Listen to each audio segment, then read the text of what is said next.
Il avait sans cesse reporté les menaces de taxer lourdement ses partenaires commerciaux Canada, Mexique et Chine. Donald Trump les a finalement mises à exécution. Quels taux sont désormais appliqués? 25% de droits de douane entrent maintenant en vigueur sur toutes les importations en provenance du Mexique.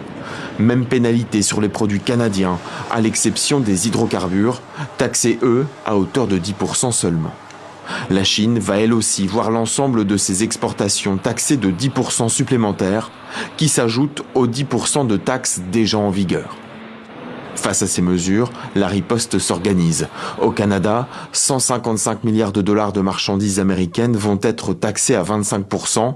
La présidente mexicaine a elle aussi assuré qu'elle réagirait. Il y a une communication permanente dans les différents domaines avec les États-Unis, tant au niveau de la sécurité que du commerce.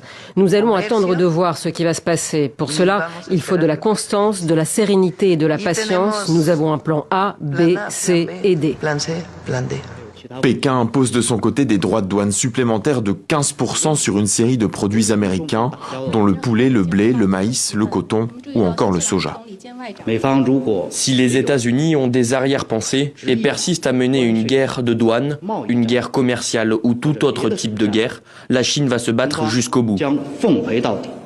Quel impact faut-il attendre de ces nouvelles taxes?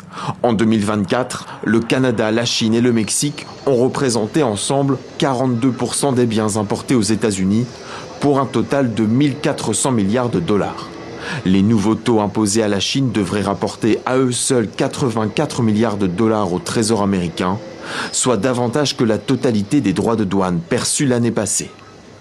Donald Trump espère aussi une vague de relocalisation. Apple a confirmé la création de 20 000 emplois aux États-Unis. Mais les consommateurs américains craignent eux aussi de subir les conséquences de ces nouvelles taxes, notamment face au risque d'inflation. Les marchés redoutent quant à eux un bouleversement de la production industrielle. Les actions américaines ont toutes plongé dans le rouge en début de semaine.